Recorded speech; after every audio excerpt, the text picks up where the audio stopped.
저와 여러분은 얼마나 하나님 앞에서 연약한지 모르겠습니다. 지난 한 주간 동안에도 또 우리가 실패하고 육신의 일들로 인해서 살았습니다.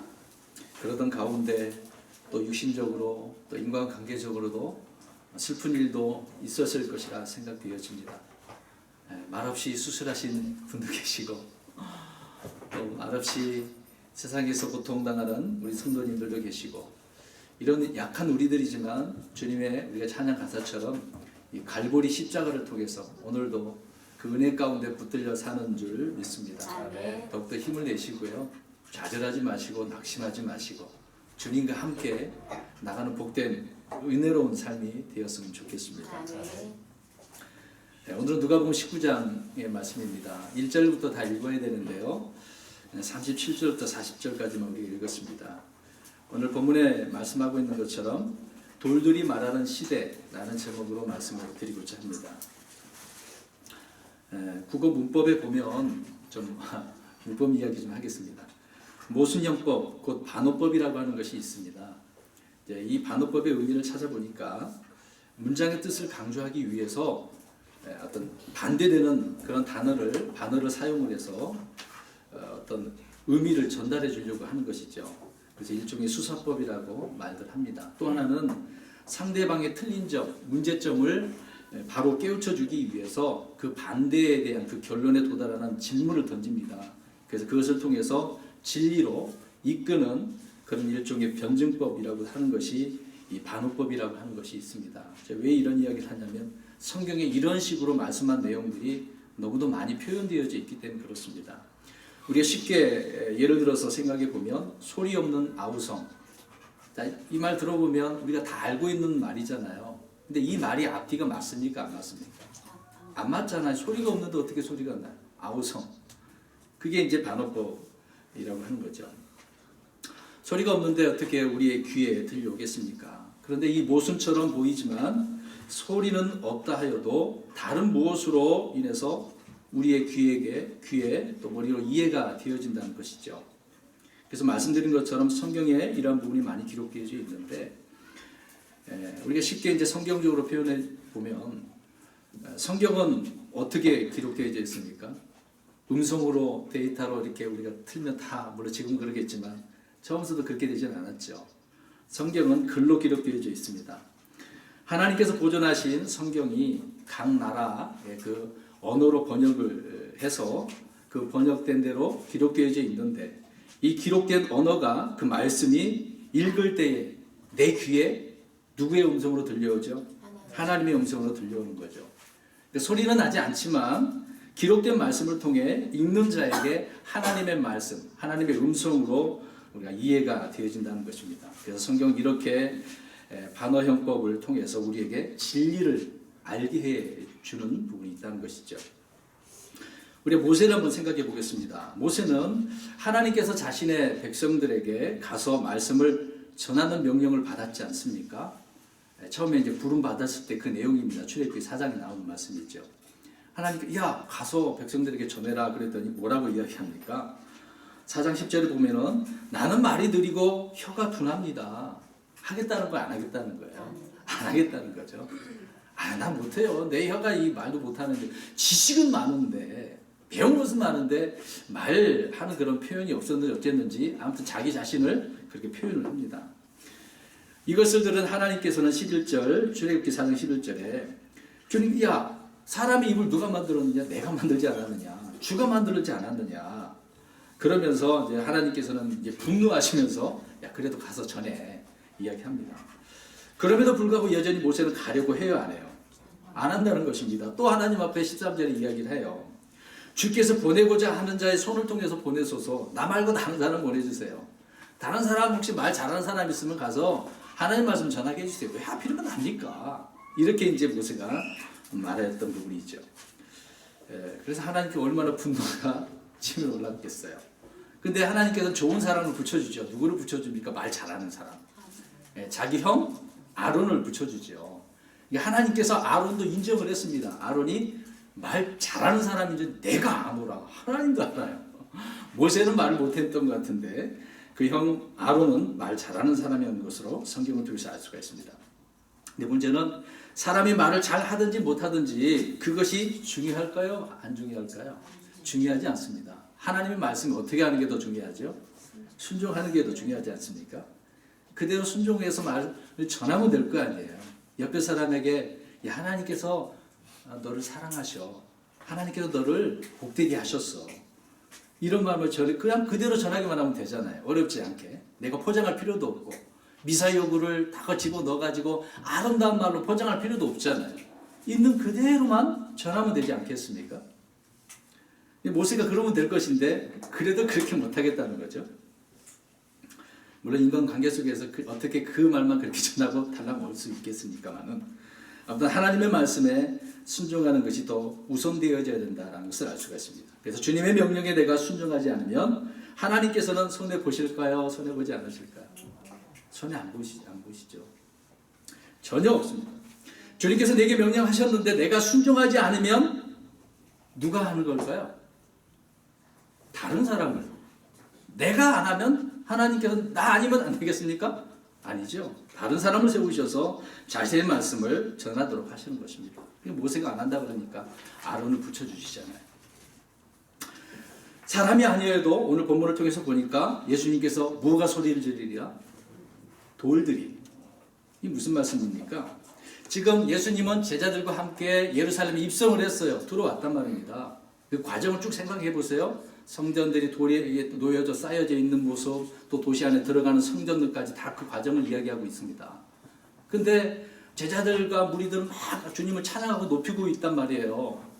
그런데 바리새인들은 이것을 보고 제자들을 어떻게 하라고 이야기합니까? 꾸짖으라고. 왜 꾸짖으라는 거? 이게 도대체 무슨 짓입니까? 이런 게 따지고 있는 거잖아요. 예수님 앞에 제자를 책망하라고. 그러나 제자들이 만약에 조용히 예수님이 들어오면 영광을 받으셔야 되는데 조용히 있다라고 한다면 이 사람들이 안 하면 누가 무엇을? 돌들을. 여러분 생각해 보세요. 아까 이야기했잖아요. 반어법 이야기했지 않습니까? 지금 그 얘기하고 있는 거예요. 아니 어떻게 돌들이 소리를 지르게 하냐고요. 이걸 누가 하시는 겁니까? 하나님의 주님이 하시는 거죠. 사람은 못하더라도.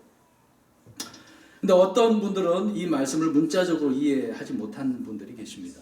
다른 부분을 설명하기 위해서 상징적으로 이렇게 주님께서 말씀하신 거야. 근데 예수님께서는 진짜로 만약에 제자들이 이렇게 조용히 있었다고 한다면 돌들을 통해 소리 질러서 주님을 찬양하게 하도록 하신다는 것을 말씀하고 있는 것이죠.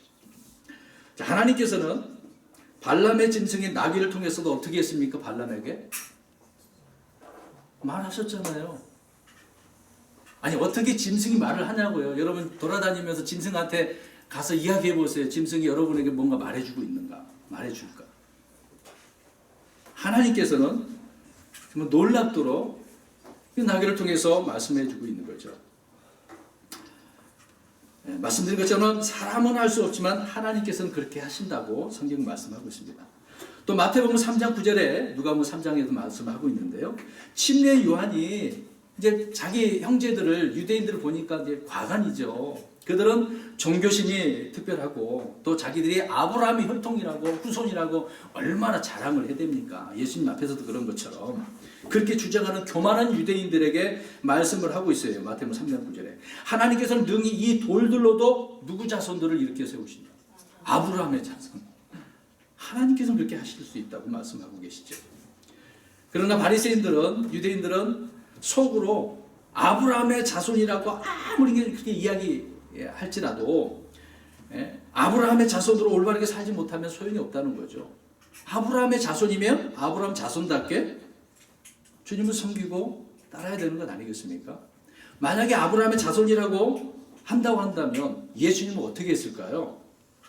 받아들였겠죠. 영접했겠죠. 그러나 그들에게 있어서는 그들은 아브라함의 유대 혈통적으로 그렇지만은 주님께서 보실 때는 야 아니다 그 말씀을 하고 계시는 것을 알 수가 있습니다. 주님의 말씀을 믿지 아니하거나 명령에 순종하지 않는 자가 있다고 한다면 하나님께서는 다른 사람을 세우셔서 주님의 일을 하게 하신다는 것을 우리가 이렇게 좀 알 수가 있습니다. 그러니까 내가 소리 지르지 못한다면 하나님께서는 돌들을 통해서 소리 지르게 하신다는 거죠. 저와 여러분이 그렇게 안 하면 그렇게 하신다는 겁니다. 우리의 존재는 길가에 돌에 지나지 않습니다. 사실 우리 인간이 뭐 얼마나 잘났으면 잘났다고 표현할 수 있겠습니까? 하나님께서 보실 때는 다 똑같은 자로 보시는데요. 그러나 특별히 주님 믿는 자들에게는 하나님께서 바라보시는 그 눈빛이 다르겠죠. 자, 어떤 사역자는 하나님 앞에서 자신이 아니면 이 일을 이룰 수 있는 사람이 없다라고 이렇게 하소연하면서 하나님 앞에 기도도 하고요, 말하는 사람도 있어요. 그러나 그런 일은 없겠죠. 하나님은 말씀드린 것처럼 얼마든지 사람을 통해서, 다른 사람을 통해서 세울 수 있다는 것을 알 수가 있겠습니다. 그러면 우리가 성경을 통해서 확인을 해보려고 합니다. 먼저 우리가 아벨을 통해서 한번 살펴보도록 할게요. 여러분, 성경 여러분 작년에 우리가 3번이나 읽었는데 아벨이 무슨 말 한 부분이 있었던 부분을 찾아보신 적 있으십니까? 아벨이 성경에 뭐라고 자기 말을 표현한 적이 있냐고요? 없어요. 아벨이 말한 거 한 번도 없다니까요. 아무 말도 하지 않은 아벨이 지금 저와 여러분에게 뭐라고 말하고 있다는 것입니다. 이상하지 않나요? 소리 없는 아우성처럼 말 안 했단 말입니다. 아벨은요. 그런데 성경은 지금 저와 여러분에게, 온 세상 사람들에게 말하고 있다라고 설명을 하고 있습니다. 여러분, 우리가 알고 있듯이 아벨은 살다가 어떻게 했습니까? 자기 형에 의해서 죽임을 당했지 않습니까? 그럼 죽을 때 하나님 나를 받으세요, 어떤 유언을 남겼나요? 아니면 스데반처럼 기도하고 죽었나요? 그런 것도 없어요. 우리 히브리서 찾아볼까요? 11장 4절입니다. 보세요. 아벨은 말한 것이 없는데 우리에게 말해주고 있다고 이야기하고 있습니다. 히브리서 11장 4절 읽어봅니다. 시작. 믿음으로 아벨은 가인보다 더 뛰어난 희생물을 하나님께 드리고 그것으로 말미암아 자기가 의롭다는 증거를 얻었으니 하나님께서 그의 예물들을 대하여 증언하시느니라. 그가 죽었으나 믿음으로 지금도 말하고 있느니라. 아멘. 자, 히브리서 기자가 뭐라고 이야기하고 있습니까? 죽었어요. 또 이게 형에 의해서 죽임을 당했죠. 죽었지만 어떻게 말하고 있다? 믿음으로 말하고 있다. 오늘 중요한 부분이 될 것입니다. 오늘 제목 처음부터 이야기하고 있습니다. 자, 무엇가 말하는 시대라고요? 사람들이 말하는 시대여야 되는데 돌들이 말하는 시대. 오늘 제목을 이렇게 잡았거든요. 오늘 본문에도 예수님께서 사람들이 소리지지 아니한다면, 제자들의 주님을 높이고 찬양하지 않는다면 돌들이 소리지르리라. 생각해 보십시오. 오늘 아벨도 마찬가지입니다. 아벨은 무슨 말을 한 것이 없는데 어떻게 말하고 있다? 믿음으로. 죽었는데 믿음으로 말하고 있대요. 그러면 왜 죽었겠어요? 그럼 아벨이 어떠한 죽음으로 죽었느냐, 그게 중요하겠죠. 그것을 지금 우리가 보는 겁니다. 그것이 우리에게 말해주고 있는 거예요. 아벨이 어떻게 죽었습니까? 그냥 아무 이유 없이? 이유가 있었잖아요. 그 가인이 어떻게 했기 때문에. 가인의 마음이 없었기 때문에. 자, 그러면 그 과정을 우리가 생각해 보십시오. 여러분, 아벨이 믿음으로 하나님 앞에 무엇을 드렸죠? 희생물을 드렸어요. 오늘 아까 읽었잖아요. 뭘 드렸다고? 희생물을 드렸다고 그랬잖아요. 희생물을 드렸습니다. 마찬가지로 가인도 하나님 앞에 예물을 드렸죠. 근데 희생물은 좀 차이가 있겠지만, 믿음으로 사는 사람은 바로 이런 문제입니다. 믿음으로 사는 사람은 이런 대가를 치를 수밖에 없는 그런 내용을 우리가 알 수가 있는 거죠. 주님께서 의로 인하여 핍박을 받는 자들은 뭐가 있다고 그랬습니까? 복이 있다. 자, 무엇으로 인해서 핍박받는 사람? 의로 인해서 핍박받는 사람. 바로 여기입니다. 아벨은 하나님 앞에 이 의로움을 드린 것이죠. 하나님께 이 올바른 희생물을 드렸을 때 이것이 탐탁지 않았던 그 형이 죽인 것 아니겠습니까? 성경은 그래서 아벨이 하나님 앞에 드린 이것을 뭘로 여기고 있다? 의로 여기고 있다라는 것입니다. 바로 그것입니다. 아벨을 통해서, 그 아벨의 이 고난받는 것을 통해서 우리에게 지금 말씀을 해주고 있는 거죠. 의로 인하여 핍박을 받았기 때문에. 그래서 마태복음 5장 12절에 보면은 기뻐하고 크게 즐거워하라. 이는 하늘에서 너희 보상이 크기 때문이라. 이렇게 말씀하고 있습니다.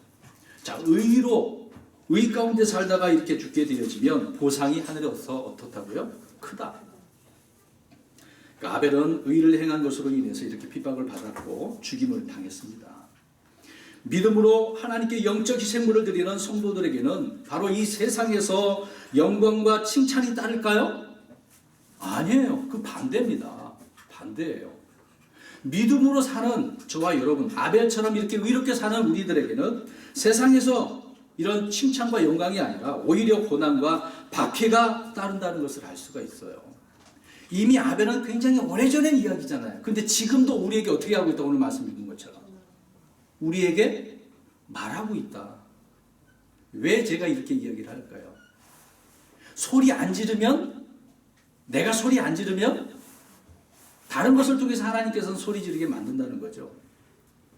근데 지금 성경에 보니까 오래전부터 말도 안 했는데 이렇게 계속해서 지금도 들려오는 소리가 있네요. 아벨은 의를 행한 것으로 인해서 그래서 이렇게 핍박을 받은 것이었습니다. 자, 성경을 말씀하고 있습니다. 디모데후서 3장 12절 가서 읽어볼까요? 우리는 아벨의 믿음처럼 고난받은 믿음으로 저와 여러분에게 이렇게 지금도 말하고 있다는 사실을 기억하셔야 됩니다. 그러면 저와 여러분이 세상에서 어떻게 살아야 함을 말씀해 주고 있는 거죠. 읽어보겠습니다. 디모데후서 3장 12절 시작. 그래서 예수님 안에서 하나님의 뜻대로 살고자 하는 모든 자는 받을 터이나. 아멘. 보세요. 하나님의 뜻대로 살고자 하는 모든 자, 경건하게 의롭게 살고자 하는 자는 무엇을 받을 것이다? 핍박을 받는다.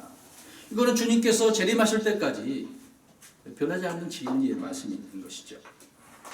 그래서 믿음으로 희생하는 자들은 고난받는 이런 믿음으로 세상에 말해주고 있다는 것입니다. 그럼 저와 여러분이 세상에서 고난받고 있습니까? 핍박받고 있습니까? 그것을 통해서 지금 말해주고 있어야 되는데 그런 것도 없어. 그러면 뭔가 말해주지 못하고 있는 거네요. 소리 안 지르고 있습니다. 소리 안 지르면 어떻게 하신다고 주님께서?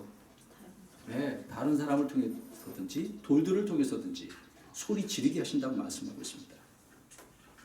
세상은 이것을 말도 안 된다며 모순이라고 말할 수도 있을 것입니다. 그러나 모순이 아니라 이것은 사실이며 진리이죠. 저와 여러분이 당연히 이 일을 해나가야 되는 부분이 될 것입니다. 또 하나 아벨을 통해서 우리가 살펴봅니다. 아까 우리 읽었던 11장 4절 다시 한번 보십시오. 죽었다라고 하는 그 의미는 희생했다는 거 아니겠습니까? 핍박받았다는 이야기잖아요. 그것을 통해서 우리에게 말해주고 있고 또 하나는 바로 그 뒷부분입니다. 또 믿음으로 말하고 있다. 네. 자, 아벨의 믿음은 말하는 믿음이에요. 말하는 믿음으로 말한다는 것입니다. 하나님과 저와 여러분에게 이것을 통해서 말을 하고 있다고 말씀하고 있어요. 그러면 이것을 우리가 창세기를 한번 쭉 건너뛰어서 올라가 보겠습니다. 4장 10절. 창세기 4장 10절 가서 읽어보십시오. 과연 이것이 누구에게까지 이게 말하게 되어졌는가? 그냥 핍박받아서 죽었어.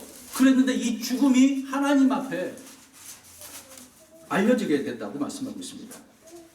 4장 10절입니다. 시작. 그분께서 이르시되 내가 무엇을 하였느냐 내 동생의 핏소리가 땅에서부터 내게 부르짖느니라. 아멘. 동생의 핏소리가. 자 보세요. 말로는 소리는 안 질렀는데 말도 안 했는데 무슨 소리라 그래요? 핏소리. 죽임 당했잖아요. 근데 그렇게 의로운 죽음을 보여주면서 믿음으로 살았다라고 히브리서 기자는 말씀을 하고 있잖아요. 믿음으로. 야, 믿음의 행위가 이렇게 나타나는구나. 데살로니가전서 보면은 세 가지입니다. 믿음, 소망, 사랑을 이야기할 때 믿음의 행위, 사랑의 수고, 소망의 인내가 있어야 되는 거예요. 그냥 우리는 고린도서 보면은 그냥 믿음, 소망, 사랑만 이야기하잖아요. 근데 갖다가 붙여야 돼. 이 믿음이 있으면 뭐가 있어야 된다? 행위가 있어야 된다. 사랑이 있으면은 수고해야 된다는 거예요. 사랑의 수고가 있어야 돼요. 말로만 사랑? 아니잖아요. 그 사랑의 실천, 수고가 있어야 되겠죠. 소망을 가진 사람은 인내, 참을 계속 견뎌야 된다는 겁니다. 인내는 체험을, 연다는 소망을 낳게 한다 그랬으니까. 그래서 이 믿음에 대한 행위가 하나님 앞에 어떻게 됐다? 들려졌다는 거죠. 이 핏소리가. 그러니까 얼마나 이 아벨의 믿음으로 말하는 부분을 우리에게 말씀하고 소중히 여기고 있는지를 설명하고 있는 것입니다. 여러분 다시 한번 생각해 보십시오. 어떻게 피 흘리는 것이 하나님께 이렇게 부르질 수가 있겠습니까? 저와 여러분 어떠한 피를 흘리고 계시나요? 나가서 피 터지게 육신적으로 물리적으로 싸워서 피를 그걸 말씀하고 있는 건 아닙니다. 오해는 마십시오. 자, 이 아벨의 피야말로 처음에 말씀드린 것처럼 소리 없는 아우성이죠. 지금도 이것이 우리에게 말씀을 하고 있다고 설명하고 있으니까. 그런데요, 이 아벨의 피보다 더 의로운 피가 있어요. 누구의 피입니까? 예수님의 피잖아요. 성경은 이 아벨의 피를 이렇게 말씀해 주시면서 또 하나의 피를 이야기합니다. 그거보다 더 의로운 피, 우리 성경 찾아볼까요? 히브리서 12장 24절. 여러분, 아벨도 이렇게 피의 소리를 믿음의 소리로 믿음으로 말을 하고 있는데 우리 주님은 어떻겠습니까? 12장 24절 시작. 새 언약의 중재자이신 예수님과 아벨의 피보다 더 나은 것들을 말하는 피, 곧 뿌리는 피에 이르렀느니라. 아멘. 예수님의 피는 한 가지만 이야기하는 게 아니잖아요. 더 나은 것들을 말해요. 예수님의 피는 아벨의 피하고 차이가 엄청나죠. 비교할 수가 없는 겁니다. 온 세상 사람들에게 주 예수 그리스도의 더 나은 피가 말해주고 있다는 사실입니다. 이 피는 이미 온 세상에 다 선포되고 있는 거 아니겠습니까? 아벨이 그리하였듯이 우리 예수님께서도 자신의 이 죽음을 통해서 피 흘리심으로 말해주고 있는 것이죠. 그렇기 때문에 이 피가 우리에게 들려졌기 때문에 저와 여러분이 그 예수님을 믿고 구원받아서 영원한 생명을 누리고 있는 거 아닙니까? 그것뿐만 아니라 지금 주님께서 오심을 기다리고 있는 거잖아요. 그래서 소망의 인내로서 지금 빨리 주님 오셨으면 좋을 것 같은데 아직 안 오시니까 인내해야 되는 거잖아요. 견뎌야 되는 건 아니겠습니까? 계속해서 보겠습니다. 계시록에 보게 되어지면 계시록 6장 펴십시오. 의로 인해 죽임을 당한 자들이 하늘의 제단 안에서 하나님께 말하는 것을 볼 수가 있어요. 자 보세요. 의로 이렇게 핍박받아서 죽었는데 주님께 말을 합니다. 계시록 6장 9절에서 10절입니다. 계시록 6장 9절에서 10절 읽어보겠습니다. 시작. 안수제 봉인을 여신 후에 내가 보니 하나님의 자기들이 붙잡은 주권으로 인해 죽임을 당한 자들의 혼들을 보니 그들이 큰 음성으로 외치되 오 거룩하고 진실하신 주여 주께서 땅에 거하는 자들을 심판하사 우리 피에 대한 원수를 갚아주지 아니하시는 일이 얼마나 지속되리까 하더라. 아멘. 보십시오. 지금 이 구속받은 자들이 이야기합니다.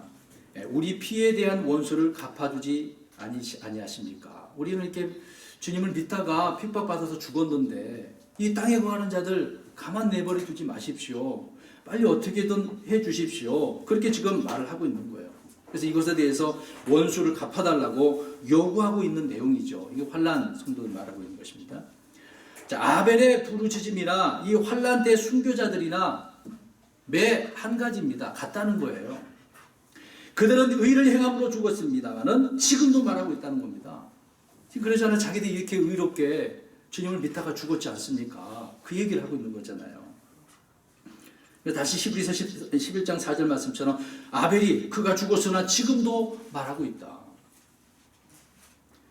그들에게만 적용되는 것이 아니라 저와 여러분에게 마찬가지로 우리가 소리 안 지르면 안 된다는 것이죠.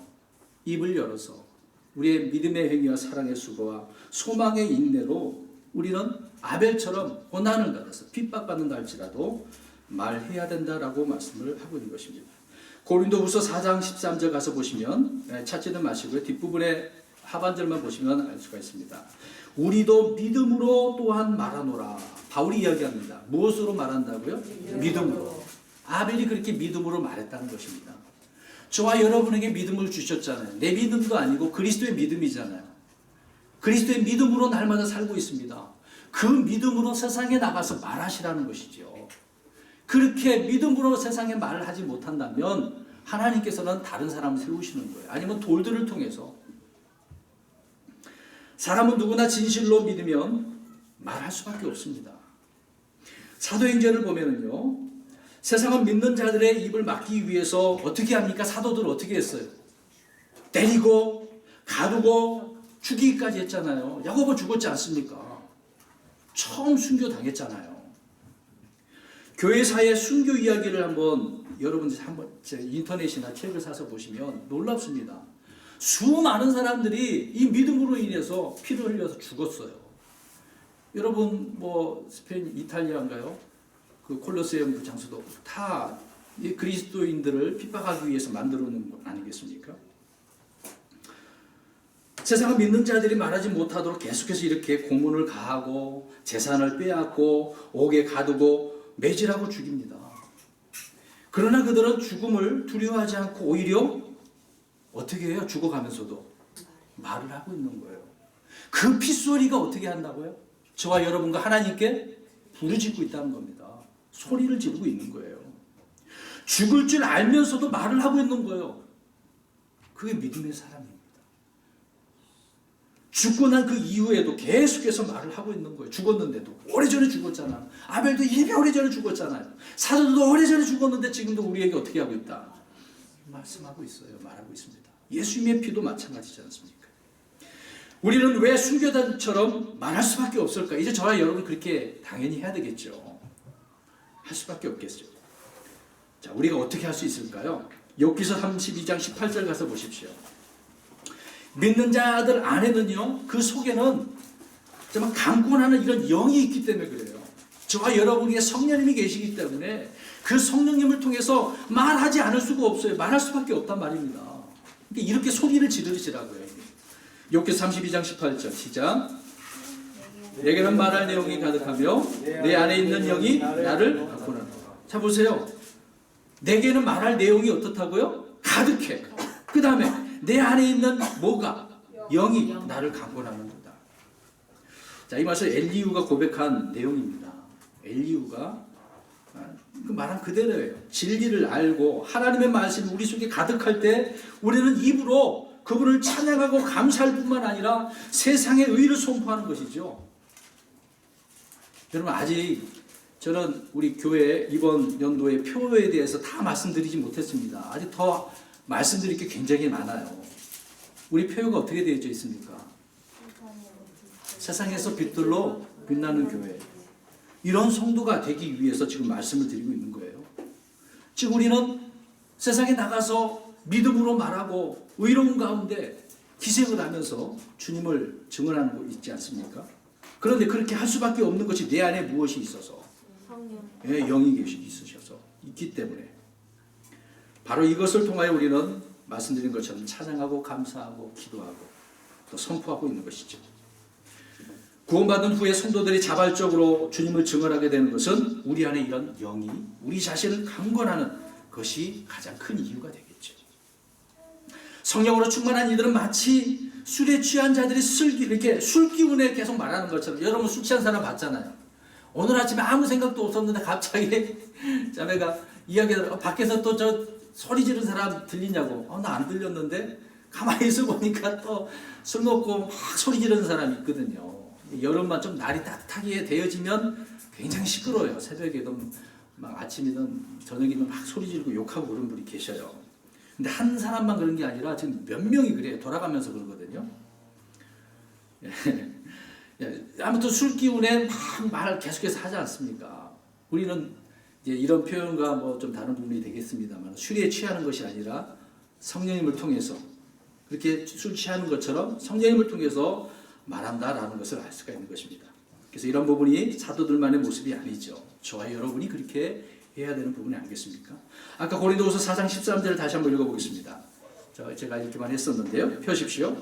고린도후서 4장 13절. 저는 오늘 돌들이 이 시대에 말을 하고 있다는 거예요. 돌들이 말하는 시대를 언급을 하고 있습니다. 왜 사람들이 말을 해야 되는데, 믿는 자들이 말을 해야 되는데 못하고 있기 때문에 그렇다는 것입니다. 고린도후서 4장 13절 시작. 기록된 바 내가 믿었으므로 말하였노라 한 것 같이 우리가 같은 믿음의 영을 가졌으니 우리도 믿음으로 또한 아멘. 같은 믿음의 영을 가졌네요. 믿음의 영. 내가 믿었으므로 말한다. 저와 여러분이 이런 사실을 알고 있습니까? 근데 이렇게 하지 못하고 있는 이유는 뭘까요? 뭐가 우리를 가로막고 있는 것일까요?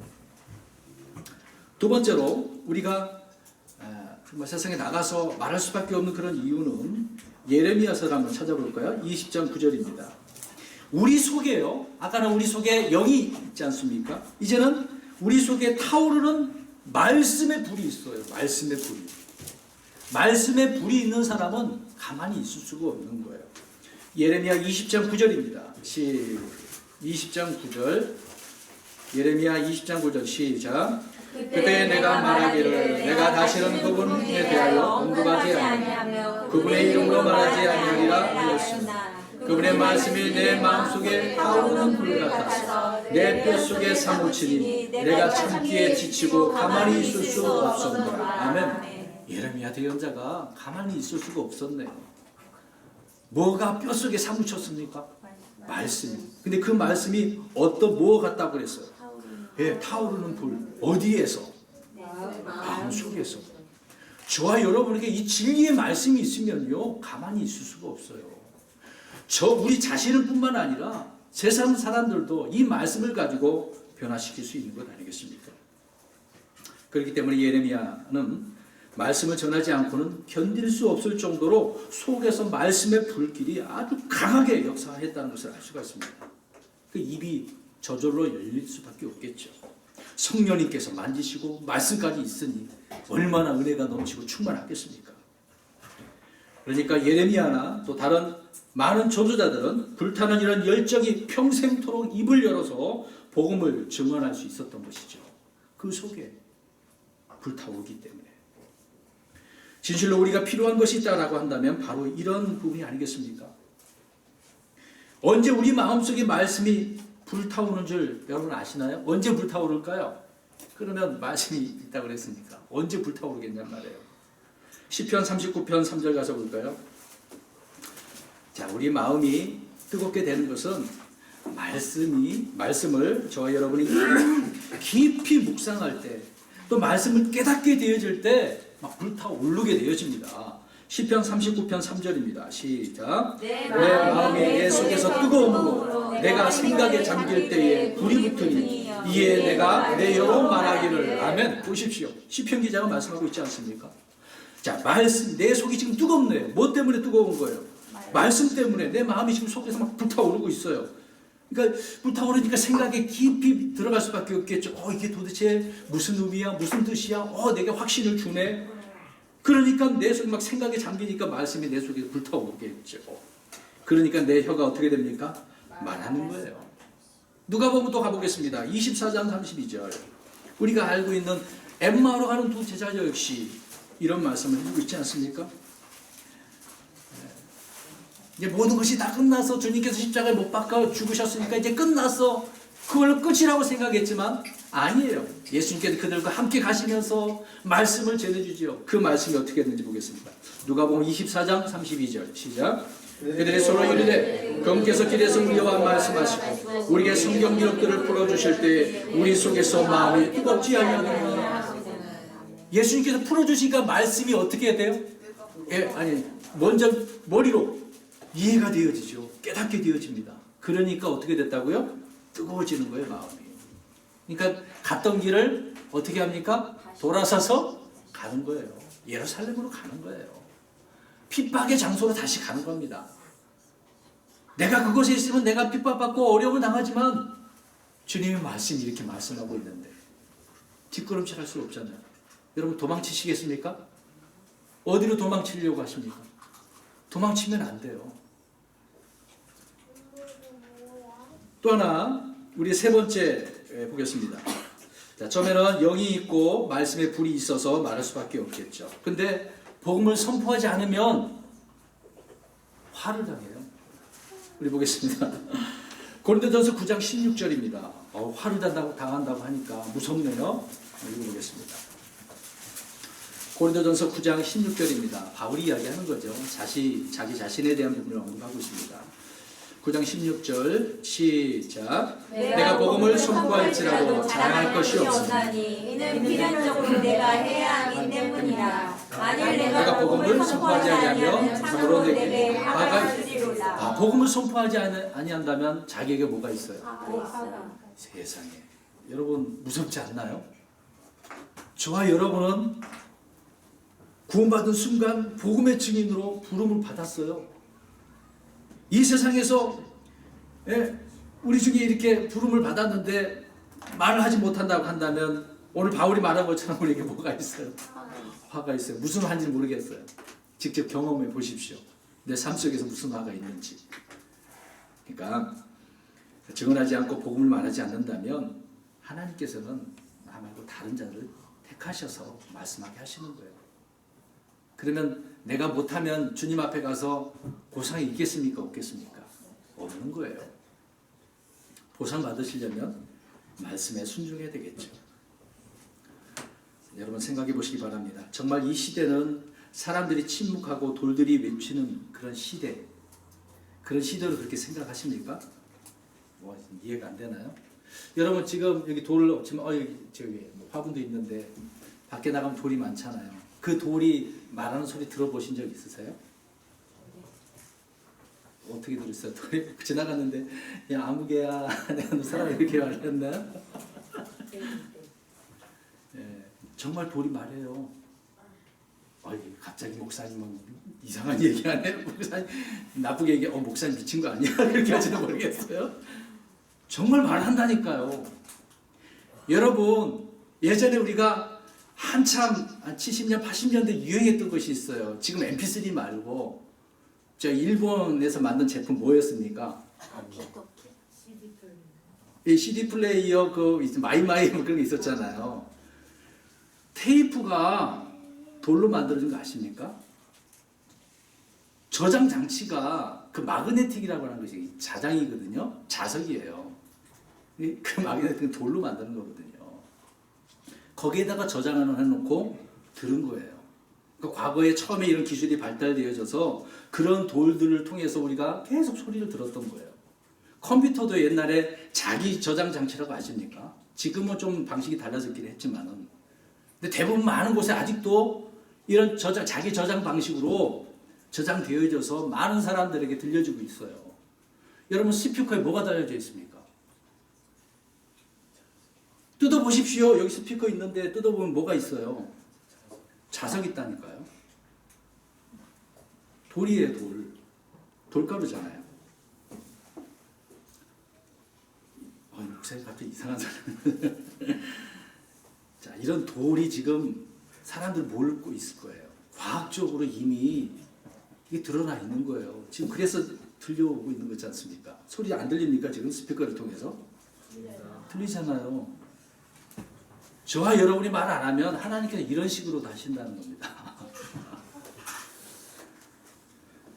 네, 성도 여러분, 그렇습니다. 믿지 않으면 말할 수 없겠죠. 성전에서 그럼 말하지 않게 되어지면 어떻게 되는지 한번 볼까요? 우리 누가복음 1장 20절 가서 보십시오.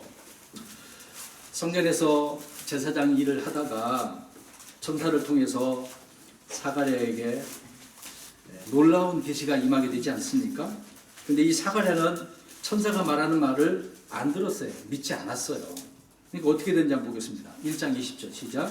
보라 내가 내 말들을 믿지 아니하고 이 일들이 이루어진 날까지 내가 벙어리가 되어 말하지 못하거니와 내 말들은 그것들에 대해 성취되리라 하더라. 믿지 않은 사람의 그 입은 어떻게 돼요? 벙어리가 되는 거예요. 저 여러분 지금 말하고 있는 게 있죠? 하나님의 말씀을 안 전하면 벙어리가 되는 것입니다. 그러니까 벙어리 됐다는 말이 아예 말 못하는 그런 의미가 아니겠습니다만은 계속 못 전하고 있는 거겠죠. 그러면 내가 전해서 내가 복을 받고 상급을 받아야 되는데 그걸 못 받게 된다는 건 아니겠습니까? 다른 사람이 받으면 여러분 배 아플까 안 아플까? 나중에 주님 앞에 가서 한번 보십시오. 지금 저 사람은 야 잘했다 잘했다 칭찬받고 보상을 막 많이 받는데 나는 못 받았다고 생각해 보세요. 부끄럽기도 하고 배도 아프겠죠. 야 내가 후회도 되겠죠. 그때 가서 후회해봤자 소용이 없을 것입니다. 사가랴는 이렇게 했어요. 근데 엘리사벳 말고 또 그 친척이 있죠. 마리아에게 가서 천사가 가서 이야기해 줍니다. 예수님에 대한 아들에 대한 이야기를 하니까 마리아는 어떻게 합니까? 그 이야기를 듣고 마음속으로 깊이 생각하는 거예요. 누가복음 1장 29절 보십시오. 마음속으로 생각하니 지금 들었으니까 생각을 하는 거예요. 근데 38절 가서 보십시오. 그러면서 끝에 다 듣고 나서 말을 합니다. 마리아가 주의 여정을 보소서 당신의 말씀대로 그 일이 내게 이루어집니다. 사가랴가 믿지 않고 있는데 그 다음에 46절에서 56절에는 마리아가 찬양하잖아요. 그 말씀을 믿고서 바로 그것입니다. 바울이 아까 복음을 전하지 아니하면 자기의 무엇이 있을 것이다. 화가. 지금 사가랴는 벙어리가 돼버렸지 않습니까? 근데 누구는 그걸 믿고 주님을 찬양하잖아요. 그 입을 열어서 지금 찬양하지 않습니까? 소리 내고 있지 않습니까? 여러분 한 주간 동안 기도하셨습니까? 말씀 읽으셨습니까? 누구에 가서 말씀을 좀 전하신 적이 있으셨습니까? 소리 질러서 소리를 내야 되는데 그렇지 못했다고 한다면 이 말씀 한번 생각해 보자는 거죠. 그럼 다시 처음으로 우리가 생각해 본 것처럼 아벨을 다시 한번 생각해 보겠습니다. 아벨은 믿음으로 주님께 경배했기 때문에 하나님께서 그와 그의 재물에 관심을 보고 받으셨어요. 그것을 보시고 받으셨잖아요. 야 그래 너가 믿음으로 이렇게 했구나. 이건 의롭구나. 그렇게 받으셨어요. 하나님께서 받으셨다는 그런 증거는 하늘에서 무엇이 내려와서 불. 그렇죠. 그 의미가 뭡니까? 그렇게 했기 때문에 하나님께 어떻게 하셨다는 거예요? 불로 응답했다는 거 아니겠습니까? 그러니까 태우셨던 것이죠. 우리 레위기서 9장 24절 가서 보겠습니다. 성경의 예를 보겠습니다. 자, 저와 여러분에게 이 응답의 불이 이렇게 있었으면 좋겠습니다. 말씀의 불이 있었으면 좋겠습니다. 영이 뜨거웠으면 좋겠습니다. 레위기 9장 24절 그들이 하나님 앞에 제사 드릴 때 행위에 대한 말씀입니다. 9장 24절 시작. 우리 그 앞에서 제단 위에 번제물 기름을 사라. 온 백성이 이것을 보고 소리를 지르며 엎드렸노라. 자, 하나님께서는 드려진 희생물을 받으셨어요. 이것을 보고 사람들은 어떻게 하고 있어요? 소리 지르고 있어요. 하나님께서는 지금 불로 응답하셨다는 내용을 언급하고 있죠. 역대상 21장 26절 또 보겠습니다. 몇 구절만 더 볼게요. 역대상 21장 26절 다윗이 불로 응답받은 내용입니다. 시작. 다윗이 거기서 주께 제단을 쌓고 번제물과 화평물을 드려 주께 부르짖었더니 주께서 하늘에서부터 번제물 제단 위에 불을 내려 응답하시고 불로 응답하셨잖아요. 희생물을 드리면 하나님께서 이렇게 응답하신다는 말씀 구절을 보고 있습니다. 그래서 불로 응답하시는 그런 하나님이란 말이 우리가 이런 구절을 통해서 알 수가 있는 거죠. 솔로몬도 마찬가지입니다. 다윗의 아들 솔로몬도 역대하 7장 1절에 하나님 앞에 기도를 마쳤더니 불이 하늘로부터 내려와서 희생 번제물을 다 태웠잖아요. 1,000번째 아시지 않습니까? 그 제단이 천기였던 거잖아요. 그것을 보고 하나님께서는 받으셨던 거죠. 엘리야 역시도 마찬가지입니다. 갈멜산에서 참 하나님이 누구냐? 거짓 대언자들의 그 신이 참이냐? 아니면 살아계신 하나님이 정말 참 하나님이시냐? 누구의 불러서 응답하시는 하나님 그런 실험을 했지 않습니까? 하나님께서 엘리야의 제단을 통하여서 응답해 주셨던 거죠. 아벨이 단 위에 자신이 가져온 양의 첫 새끼를 드리고 피를 흘렸을 때 하늘로부터 불이 내려와 헌물과 그 기름을 태웠을 것입니다. 그 내용은 안 나오지만 성경을 찾아보니까 하나님께서는 이렇게 올바른 믿음으로 드렸을 때 불로서 태우는 응답을 하시는 분이구나 알 수 있다는 것이죠. 그러나 반면 가인의 제단 위에 놓인 제물에는 아무런 변화가 없었을 것입니다. 왜? 믿음을 안 했기 때문에. 그렇기 때문에 하나님께서 받으셨어요? 안 받으셨어요? 안 받으셨던 겁니다. 성도들이 하나님께 자신의 몸을 거룩한 산제물로 드릴 때 주님께서 받으실까요? 안 받으실까요? 받으시겠죠. 로마서 12장 1절에서 2절 보십시오. 그러니까 희생물로 드리라고 말씀하고 있잖아요. 우리는 유대인들처럼 율법적으로 어떤 희생물을 드리지 않습니다. 그러나 저와 여러분이 이런 희생물이 되어야 된다고 말씀하고 있는 거죠. 로마서 12장 1절 몇 구절 보셔야 됩니다. 1절, 2절 시작. 그러므로 형제들아 내가 하나님의 공의를 힘입어 너희에게 간청하노니 너희는 너희 몸을 거룩하고 하나님께서 받으실 만한 살아있는 희생물로 드리라. 그것이 너희의 합당한 성품입니다. 너희는 이 세상에 동화되지 말고 오직 너희 생각을 새롭게 함으로 변화를 하나님의 선하시고 받으실 만하며 완전한 뜻이 무엇인지 입증하도록 하라. 희생물을 드리는데요. 정말 하나님의 뜻이 무엇인지 완전히 입증하라고 말씀하고 있습니다. 삶 속에서. 이런 희생물을 드리는 저와 여러분, 이런 섬김을 주님께서는 받으시는 거죠. 응답하시는 겁니다. 그 다음에 히브리서 13장 15절 보겠습니다. 여기에는 어떤 희생물을 드려야 되는지, 저와 여러분이 거룩한 산 제물로 드려야 된다는 거죠. 히브리서에는 뭐라고 말씀하는지 보겠습니다. 13장 15절 읽겠습니다. 시작. 그러므로 우리가 그분으로 말미암아 계속해서 찬양의 희생을 하나님께 드립시다. 그것은 곧 그분의 이름에 감사를 드리는 우리의 입술의 열매입니다. 아멘. 저와 여러분이 소리를 이렇게 지르는 거예요. 나 자신을 이렇게 희생물로 드리는 것처럼 찬양으로 소리를 내는 거죠. 오늘 본문에서도 제자들이 지금 예루살렘에 입성하신 주님께 찬양하고 영광 돌리는 것 아니겠습니까? 그렇게 안 하면 무엇가 소리 지르리라? 돌들이. 저와 여러분이 소리 안 지르면 다른 사람을 통해서 영광 받으시는 거예요. 또 하는 구절 보겠습니다. 빌립보서 4장 10절에서 18절. 너무 기는데 여기 내용이 뭐냐면 구제하고 연보를 통해서 하나님께서는 그 희생물을 받으신다고 이야기하고 있습니다. 오늘 많은 그리스도인들이 이런 부분을 우리가 생각을 하고 오늘도 우리가 헌금 준비해서 드리지 않습니까? 하나님께서 받으시는 거예요. 믿음으로 우리 여러분들이 가지고 오셔서 교회에 운영하기 위해서 가져온 것 아니겠습니까? 자, 이런 것들이 다 하나님께 희생물로 드리는 것이다 라고 말씀을 하고 있습니다. 히브리서 13장 아까 16절 아까 15절 읽었었는데요. 16절 보면은 제가 읽겠습니다. 오직 선을 행하는 것과 나누어 주는 것을 잊지 말라. 하나님께서는 이 같은 희생을 매우 기뻐하신다. 매우 기뻐하시는 거예요. 이런 것들로 우리가 소리를 내는 건 아니겠습니까? 응답받게 되어지는 거죠.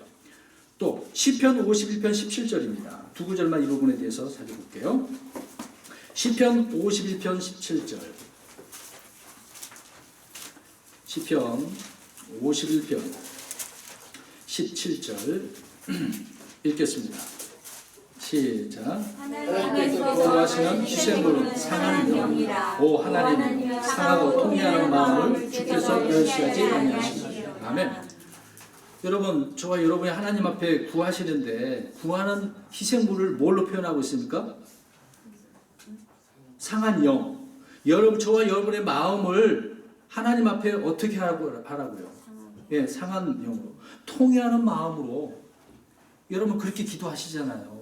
정말 간절한 마음을 가지고 하나님 앞에 드리는 거 아닙니까? 그것을 받으시는 거예요. 그러니까 뭘 받으시겠다는 거예요. 내 마음을, 저와 여러분의 마음을, 믿음을 받으신다는 것입니다. 이런 상한 심령으로 하나님 앞에 희생물을 드리면 받으시는 거예요. 마지막 이 부분에 대해서 한 구절입니다. 시편 141편 2절.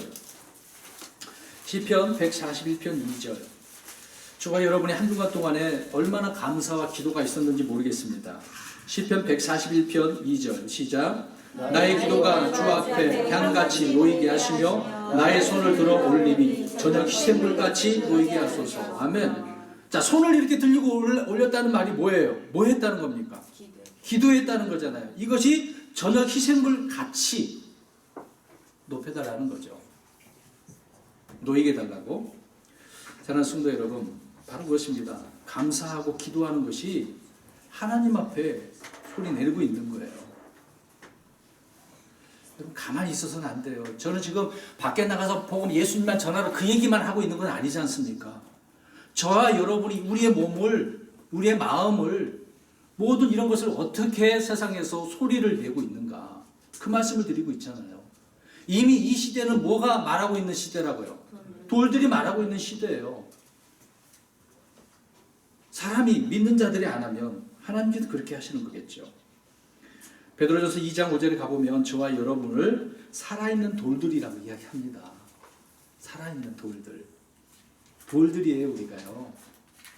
저 밖에 돌들로도 하나님께서 그렇게 하시겠지만 이미 우리는 살아있는 돌들이에요. 믿으십니까? 예수님께서도 산돌이시잖아요. 우리는 산돌들이잖아요, 돌들. 성도 여러분, 우리는 주님을 통해서 즉시 소리 지르는 자들이 그래서 되어야 합니다. 우물쭈물 하지 마시고 그리스도의 대사로서 맡은 바 신실한 청지기처럼 날마다 선한 행신들 가운데 일을 해 나가야 되겠죠. 사가랴가 일정 시간 동안 믿지 아니함으로 벙어리가 된 것처럼 돌들이라 할지라도 무너질 수밖에 없을 것입니다. 그렇게 될 수 있다는 거겠죠. 여러분, 돌들이라고 해도 주님께서 가만히 있겠습니까? 돌들이 소리 안 지르면 어떻게 하시겠어요? 그 돌을 파괴시키겠죠.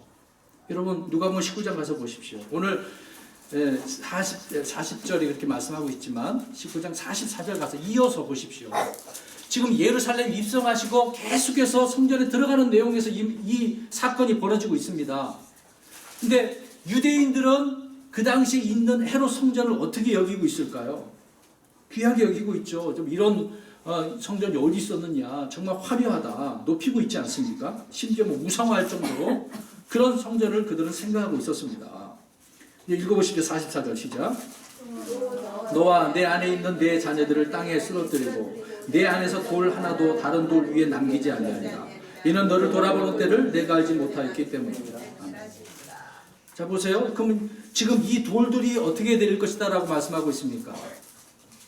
예루살렘에 있는 그 돌들에 있는 돌들이 다 어떻게 된다고요? 파괴. 왜? 지금 그러면 아까 다시 40절로 가서 보십시오.